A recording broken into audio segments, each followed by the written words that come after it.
어서 오세요. 만월야담에 오신 걸 환영합니다. 오늘도 지친 몸과 마음 쉬어가세요. 구독과 좋아요 한 번씩만 눌러주세요. 그럼 이제 이야기 속으로 들어가 볼까요? 조선의 한 어느 마을, 이화라는 이름을 가진 마님이 있었습니다. 마님은 조신하고 가정적이었습니다. 그러나 이런 이화 마님과 달리 그녀의 남편 장유는 방탕하고 이기적인 사내로 이화 마님의 몸과 마음을 힘들게 하였습니다. 장유는 가문의 일은 나 몰라라 하며 매일매일 음주가무를 즐기고 기방에도 자주 들락날락하였습니다. 그중 송월이라는 기생과 정을 통하였는데 송월을 본가에까지 불러들여 이화 마님이 보는 앞에서 뻔뻔하게 외도를 하였습니다. 기생 송월이는 장윤을 구슬려 처음에는 이화 마님의 장신구, 집안의 소품, 가구, 나아가서는 집안의 재산까지 탕진하게 만들었습니다.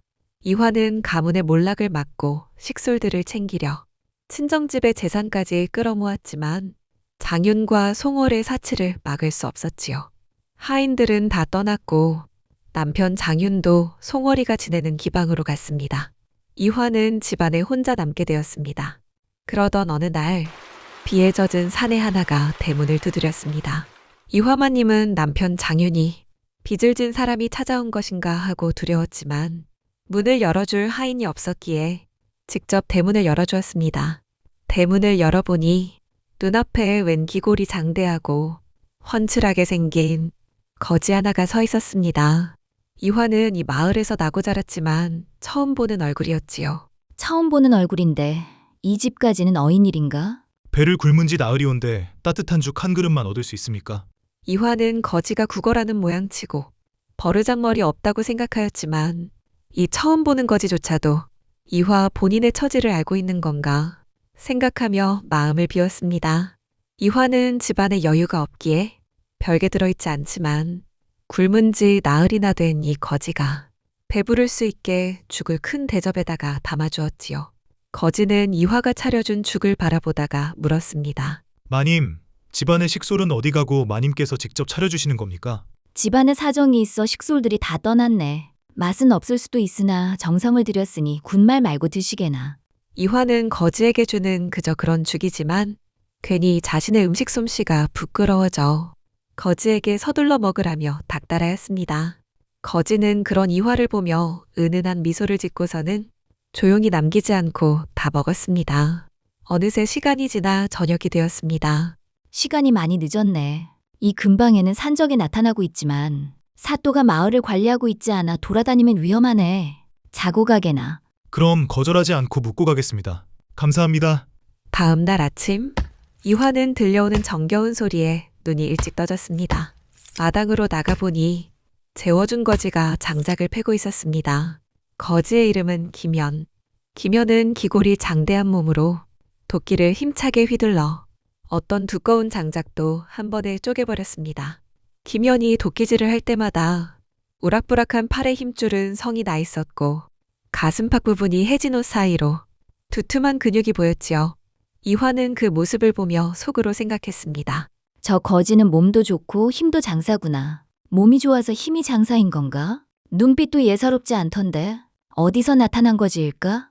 어디선가 자신을 바라보는 시선이 느껴진 김연. 시선을 따라가 보니 마님이 자신을 바라보고 있었지요. 안녕하세요, 마님. 편히 주무셨습니까? 그래. 장작 패는 소리는 오랜만에 듣는데 참 좋구나. 한 끼 얻어먹으러 와서 어쩐 일로 장작을 패고 있는 게냐. 이 집안에는 식솔이 없다고 하여 대접받은 죽값을 하고 있습니다. 이화는 능글맞은 김연의 대답에 웃었습니다. 그래, 고맙구나. 한 끼를 더 대접해주면 다른 집안일도 해주는 것이냐? 식솔들이 모두 떠나 집안이 적적하였는데 너라도 날 도와주면 좋겠구나. 예, 마님. 저는 마님이 차려주는 죽, 그뿐이면 충분합니다. 그렇게 김연은 이화마님 집에서 하루 이틀 밥을 얻어먹으며 대신 집안일을 해주며 지내고 있었지요.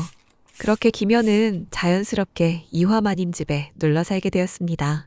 김연은 이화마님 집에 지내면서 이화마님의 집안일뿐만 아니라 힘이 쓰여야 하는 일엔 팔을 걷어붙이고 나서주었지요. 또 마을의 일손이 필요한 곳에 언제 어디든 달려가 마을 사람들을 도와주었지요. 몸이 불편한 박노인 집에는 우물에서 물을 길러다 주고 병든 노모를 의원집에 모셔다 주며 의원집에서 필요한 약초도 캐다 주었습니다. 어느새 김현은 마을에서 유명해졌습니다. 이화마님 집에 사는 거지는 힘도 장사고 성품도 좋아. 그러게나 말이야. 그간 힘들었던 마님에게 산신님이 복을 주신 걸 테야. 그러던 어느 날 산에서 무리를 이룬 도적대가 마을로 쳐들어왔습니다. 수십 명의 도적들이 인가를 불태우고 마을 사람들의 곡식과 처녀들을 잡아가려 했지요. 마을에 위기가 닥쳤음에도 불구하고 이 고을의 탐관오리인 사또는 금은보화를 챙겨 헐레벌떡 도망가기 바빴습니다. 모두가 공포에 떨고 있을 때 이놈들 썩 꺼지지 못할까? 김연이 도끼를 들고 도적들 앞을 막아섰습니다. 이놈 보게 거지 주제에 어딜 기어 나오느냐? 니놈 스스로 죽으러 왔구나. 그러자 김연은 웃으면서 외쳤습니다. 내가 그냥 거지로 보이느냐? 그럼 두 눈 뜨고 잘 보거라. 김연은 말을 마치자마자 순식간에 도적셋을 땅에 내리꽂고 도적 우두머리를 도끼자루로 때려 기절시켰습니다. 남은 도적들은 우두머리가 쓰러지자 혼비백산하며 도망쳤지요. 마을 사람들은 환호했습니다. 며칠 뒤 마을 앞에 도착한 관청수레. 수레 앞에 서 있는 김현. 김현은 자연스럽게 수레에서 관복을 꺼내 입고 백성들 앞에 서서 깃발을 펼쳤습니다. 그 깃발엔 암행어사 출두라는 붉은 글씨가 적혀 있었습니다. 나는 함양에서 파견된 암행어사 김현이다. 이 고을의 부패와 불에 탐관오리를 밝히고 도적들의 소탕을 위해 자맹 중이었다. 이 고을의 사또는 마을에 큰 위기가 닥쳤을 때에도 마을 사람들의 안위보다 자신의 금은보화를 챙기기 급급하였지. 여봐라, 사또를 잡아들여라. 이화는 놀라움을 감추지 못했고 암행어사 김현의 위험 앞에 마을 사람들은 모두 무릎을 꿇었습니다. 그날 밤 송어를 따라 기방에 갔던 장윤이 다시 이화의 집을 찾아왔습니다. 장윤은 대문을 거칠게 두드리며 이화를 찾았지요. 장윤의 몰골은 초췌하고 코를 틀어 막을 정도로 술 냄새를 풍기고 있었습니다. 이화야, 남편 왔다. 남편이 돈이 없어 힘드니 돈 좀 내놓거라. 장윤은 송월에게 전 재산을 탕진하고 더 이상 내줄 것이 없어 기방에서도 장윤을 내쫓은 것이었지요. 그때 안방문이 열리며 김현이 등장했습니다. 내 이놈, 내 너의 죄를 물을 것이다. 철을 버리고 기생과 놀아난 죄, 아내의 재산을 가로챈 죄, 그리고 하나뿐인 아내를 협박한 죄까지 해. 내 죄는 하늘도 용서치 않을 것이다. 하물며 나까지 네 놈을 용서하지 않을 것이다.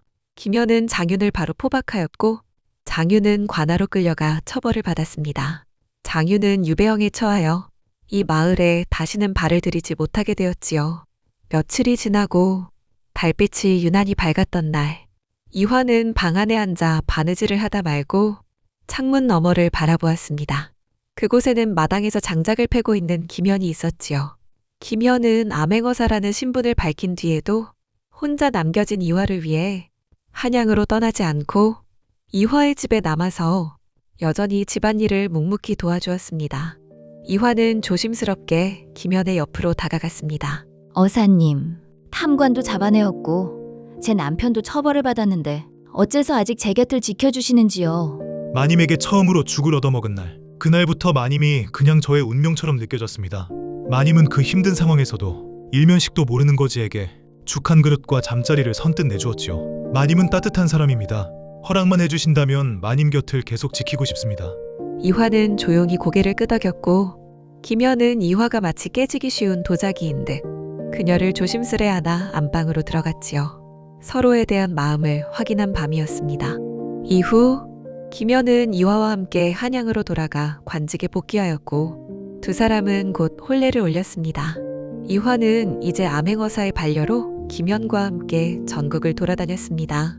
김현은 탐관오리를 잡아내고 도적을 소탕하였고 이화는 이들에게 착취당한 백성들을 도우며 김현을 내조하였습니다. 이화는 유능한 암행어사 김현의 지혜롭고 자애로운 아내로 명성을 떨치게 되었지요. 여러분, 이화의 이야기 어떠셨나요? 사람의 진가는 껍데기로 그치지 않습니다. 거지인 줄 알았던 사내는 암행어사였고 방탕한 남편에게 소방맞은 마님은 새로운 운명을 맞이했습니다. 그리고 죄를 지은 자는 그 대가를 반드시 치르게 되지요. 우리도 이화 마님처럼 누군가의 겉모습만 보고 판단하지 않는 자세를 가지며 내가 놓인 상황이 힘들더라도 조금이라도 남에게 베풀 수 있는 사람이 되는 건 어떨까요? 만월이었습니다. 구독과 좋아요 눌러주시면 다음 이야기로 금방 찾아오겠습니다. 감사합니다.